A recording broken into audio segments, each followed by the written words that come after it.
Hello gang, this is Jonathan Eder at the Piano Lesson. What are we going to talk about today? Turnarounds and endings. I think we're going to talk about and introductions, perhaps. These are the things that get you started, end the tune, and also something in between that keeps the tune moving along. You know, actually, I find that turnarounds are something that people have a little bit of hard time with, just because when you're learning a piece of music, when you get to the end, you just want to stop, but you don't want to do that. So what do I mean by that? Okay, the most common turnaround, meaning that when you get to the end of the piece, it's a series of chords that get you back to the beginning again. Remember, and I'm using this term in the context of playing jazz. So if you play a tune, you don't just play it once. A tune's typically 32 bars. When you get to the end, you play it again and again and again. And the way you get back, where you loop back, is with these turnarounds. The most common being, and I'll show you. Why do we always pick the key of C? I don't know. We just like comfortable, but in the key of C, okay, typically 1, 6, 2, 5, right? That's your turnaround. Turn around. Okay. So in C, we'd have C, 1, 2, 3, 4, 5, 6, A, and because this is lowercase, minor, uppercase is major, D minor, and G. And usually, since we're playing jazz, right, we're not just playing triads. That's the turnaround, okay? 1, 6, 2, 5. That's our typical turnaround. That's our famous heart and soul.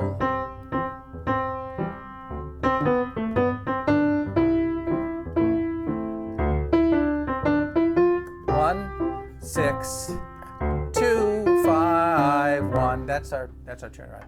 We're playing jazz. Well, we're playing not just C. We're not just doing triads. It would be usually a 7th chord, major 7, and of course we could always add 9ths and 13ths along the way. Minor 7, and dominant 7. And again, whenever a jazz player sees a dominant 7 chord, we don't just typically play this. You could do major 7, major 7, major 7, major 7, or major 7, minor 7, dominant 7. Remember, the word dominant just means 5. It just means the 5th chord, dominant, and then we have tonic, right? Dominant and tonic. We usually use 1, 2, the 9th.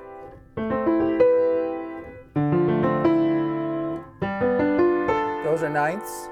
1, 2, 3, 4, 5, 6, 7, 8, 9, 10, 11, 12, 13, right? And G9 or added 13, right? Or you could just simply say G13, and that would be fine, and that would sound something like this.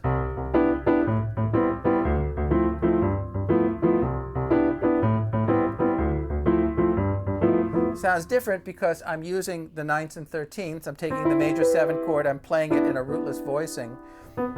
Major 7, 9, 3rd, 5th, and there's the root. And I can even play the 13. So that's a possibility. 9. I call this open and closed position. 7. This is G13. 7, 9, 3, 13. Right? And if you're playing a bass line,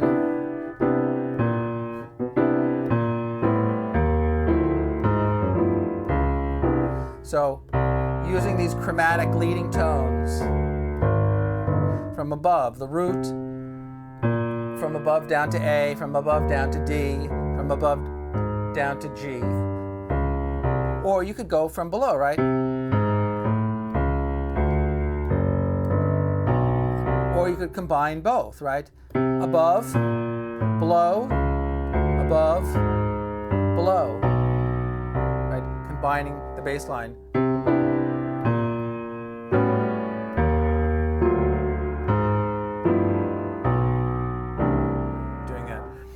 So 1 6 2 5 is the basic turnaround. Now let me just play. Maybe we'll play a tune. So the tune is 1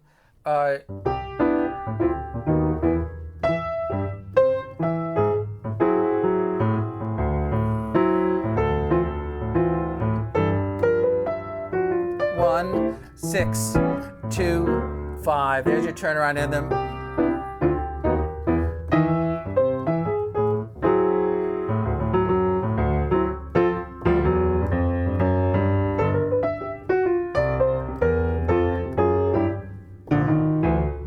Then the bridge.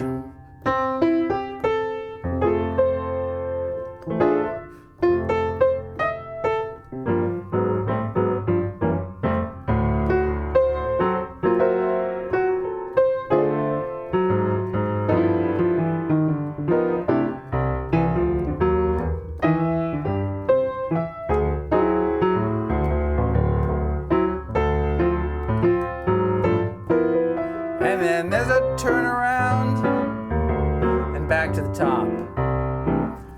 This tune actually has a nice introduction to it. It's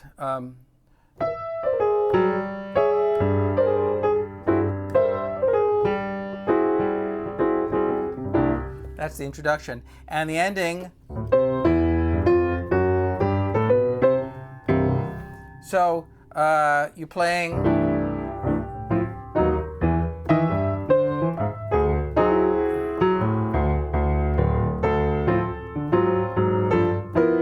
Ending,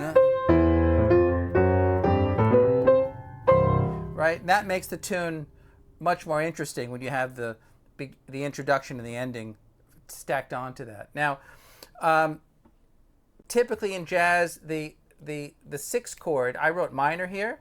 Typically in jazz, the 6th chord is actually going to be A7. It's much more common to use dominant chords.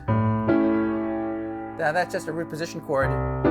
That's more like how I would voice it. That's the rootless position. A7. There's the 7th, 9th, 3rd, 13. Right?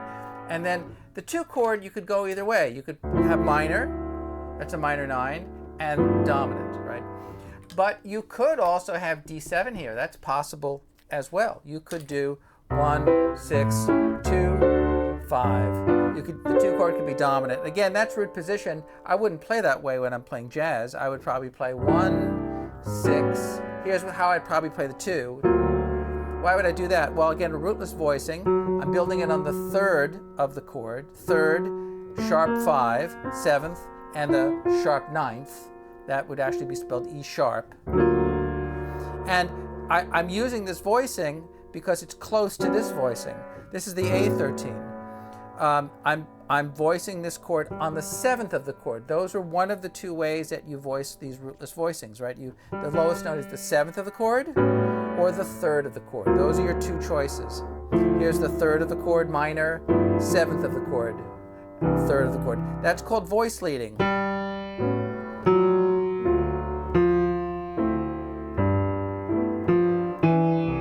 Hear that inner voice? That inner voice there? You know, that line is in there.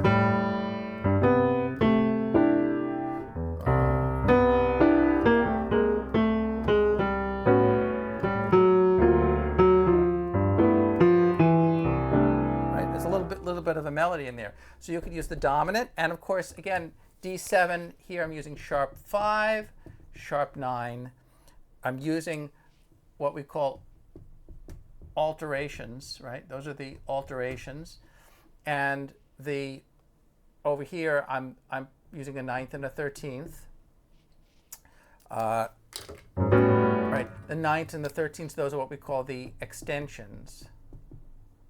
Right, anything beyond a 7th is an extension, and if you make something sharp or flat, right, we call it an alteration. So that's 1 6 2 5. Now, what about get rid of this? What about doing some chromaticism, doing some tritone, tritone, tritone substitutions? All right. So we take a dominant chord, any dominant chord, take a dominant chord, any dominant chord, and we play the exact same chord a tritone away. So rather than playing G7, 3 whole steps, we play D flat 7. And of course, again, I would use a 13. So instead of playing this, I would play this. Or I could do this. I could play another, I could voice it a different way. What was the 7th of the G chord is now the 3rd of the D flat chord. That's D flat 13. So listen, 1, 6, 2, flat 2, and then back to the 1 again. That might sound even nicer. Getting rid of the 5th. I try to avoid 5ths. They make this, the sound is a bit tubby, and it's, that's a little bit nicer. I'll do that again. 1, and you can put your thumb in the crack here. 1, 6, 2. That's minor, D minor 7 this time. See, I could go D7 or D7. I could also split the measure, play dominant, minor, and then, so that's an option. I could also do a tritone substitution here as well. I could play E flat 7 right over there, right? That's A, up a whole step, A to B, B to C sharp to D sharp, or E flat. So it would sound like this. 1, instead of playing the 6, E flat, 2, 2, 5, 1. That sounds interesting, right? Instead of the A. I could split the difference, but notice what's happening. We're getting some chromaticism here. We're getting E flat, D, D flat, E flat, D, D flat. So harmonies move in one of two ways. They move chromatically potentially, or they move by 4ths and 5ths. That's typically the way harmonies move. Now I could superimpose, anytime you see a dominant chord like A7, you can use the 2 chord in that key. A is the 5 chord in the key of D. E is the 2 chord. So I could put in there, I could have E minor 7. Watch. 1, 3, 6, 2, 5, 1. Also, landing, change the root first and then change the note in the chord. So you don't have to change all the notes all at once, but preceding the dominant chord with its 2. So, like I did here, right? The D minor, right? That's just a substitution in a sense for the G. I don't even need the D minor really. I could just go 1, 5, 1, right? Or 1, 6, 5. I mean, it's possible, but this gives it a softer landing. How about also, so all of these can be kind of mixed up, right? The E flat chord, we said 1, that chord. Well, that E flat is the 5 chord in the key of A flat. I can use the 2 chord, B flat minor 7. That's the 2. 2, 5. So 1, 2, 5. See what I did there? 1, 1.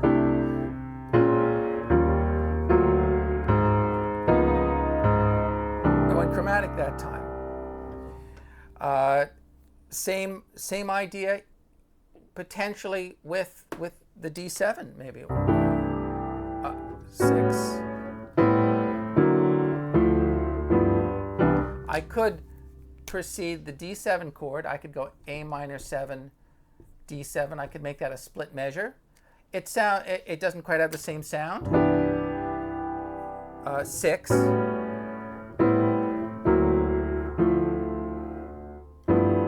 then I could combine both of these. So I would have 2 counts, let's say, on the G7 and 2 counts on the D7, right? I could use both ideas if I wanted. 1, 6, 2, and then G, D flat, C. So you can get as complicated as you want. I can also, rather than starting on the C, I could start on the 3 chord. I could start on E minor. Why is that possible? Well, it's possible because C minor 7 and C major 7 and E minor 7 share notes. So I could do, and I could even add the 9th potentially. So 3, 6, 2, 5, 1, 3, 3, 6, 2, 5, 1. Right? Or flat 2 as well, right? I could do that. So the go back to the tune.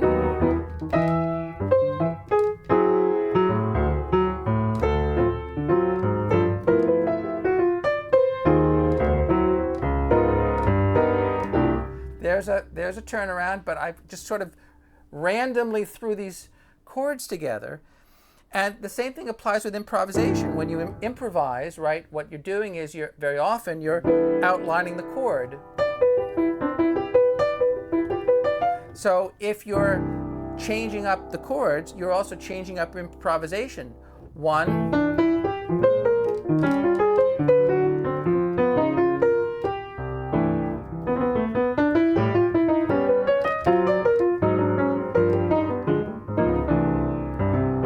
I was just really kind of outlining bits and pieces of all these chords kind of randomly there.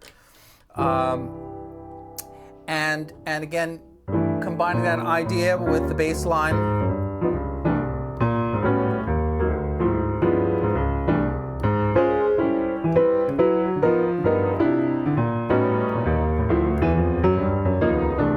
Right, all different, or I keep ending on the major 7. I could end on a dominant, that's possible. That's a sharp 9 chord. That's C7, sharp 9, sharp 5.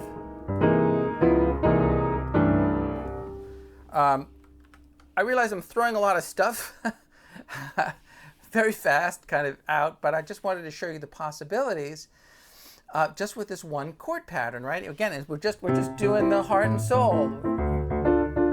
1, C, A minor, D minor, G7, or C, A major, D major, G. I mean, you could change it to that as well.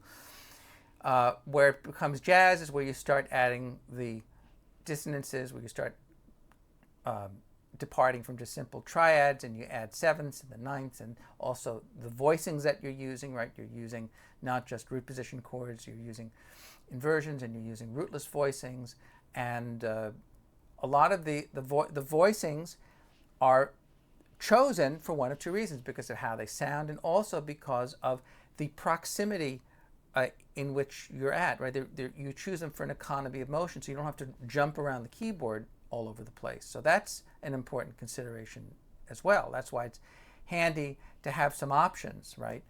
You want to be able to build your chords.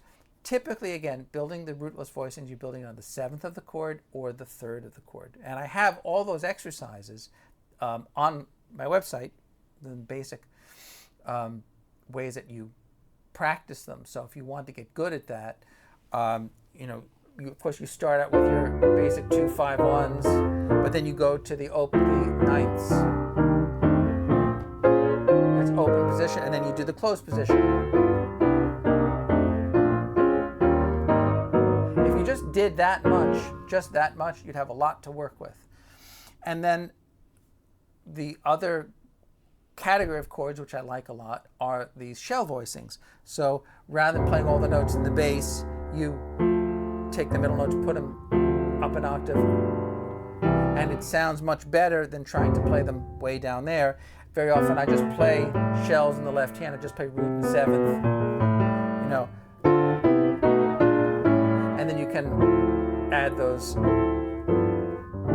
rootless voicings as well. Now, endings. Well, how about just like a simple arpeggio?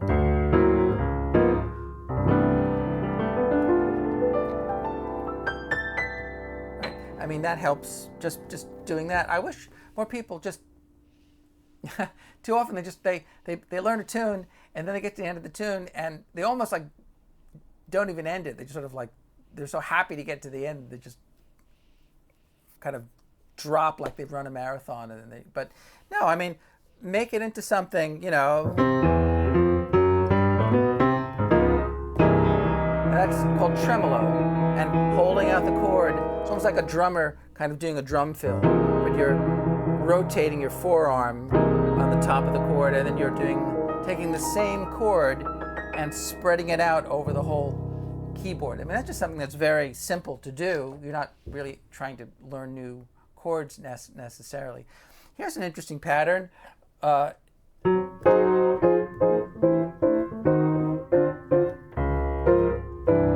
what did I do there? Well, I started on the tritone, on the going chromatically. I'm just going to play simple voicings: F sharp diminished, F minor, C major in first inversion, diminished, E flat diminished, D minor, D flat major 7, and then C major 9. But that's the basis of how you derive chord patterns. You derive chord patterns from the bass, okay, not from the top down or from the bottom up. So it almost doesn't even matter in a sense. I mean, I'm not going to say it doesn't matter completely, but it's not always as critical what chord you play. What's critical is the bass line that you're inventing. Okay, so you're playing I'll go back to the same tune, the traditional ending.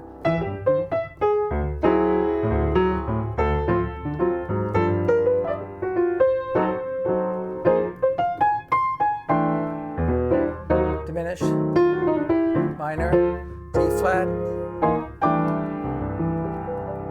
And how many bars is that?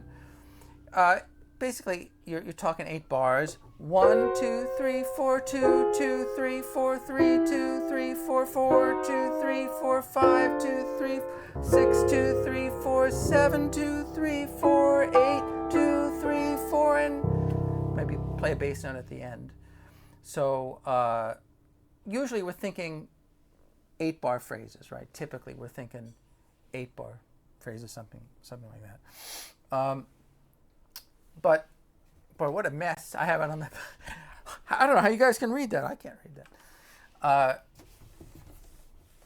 But you know, again, when you're constructing chord patterns, you have two main choices. You have fourths and fifths, okay, or you have half steps. Is that a 2? I don't know. You know, you're doing this, or you're doing this, or typically that's what is going on. Up a fourth, down a fifth, or down a half step. Right. That D flat again. That's that substitution. I could take the place of the G chord. I could play a G in the bass. That is a G chord now. Here's the third. Here's the 7th rather, the F. Here's the 3rd. That's the B. This is the flat 9, and this is the sharp 5. But just by changing the bass.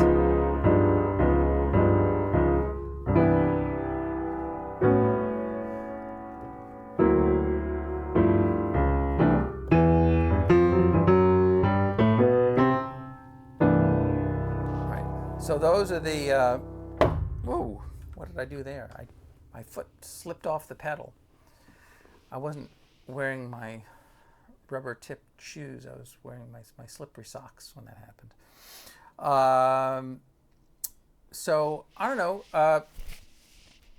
What should we do now? Do you want to just should we just play a little bit, make some music? Let's make some music and see what happens. Let's try something.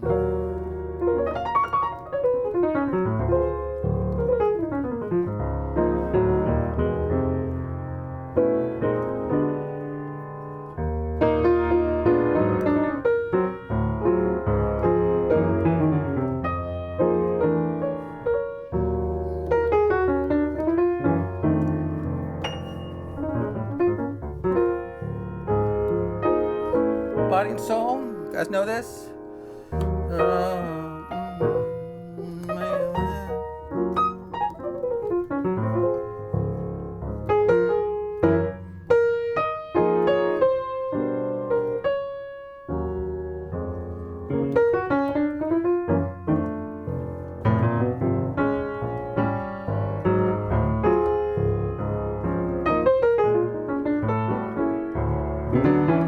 Black chords.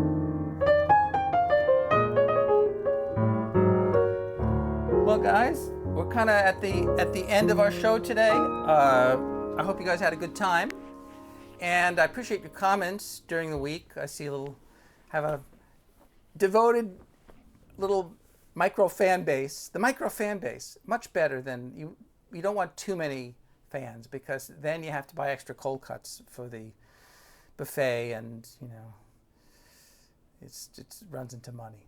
But anyway, I'm very appreciative that you guys are watching, and I hope it's benefiting you in some way. And again, feel free to contact me if you'd like some private advice as well. Okay, and but there's no easy way other than practice. Make sound. Don't be afraid to make sound. It's just a piano. Just throw your hands on the piano, make sound, and it's not supposed to be perfect. That's the whole fun of playing jazz. What was it? What Dizzy Gillespie said? There's no wrong notes, just bad resolutions. So that's kind of like you can't control reality, only your reaction, something like that. I don't know. Okay, guys, I'm going to take off. This is Jonathan Eder signing off for this week, and I will see you again next time. Au revoir.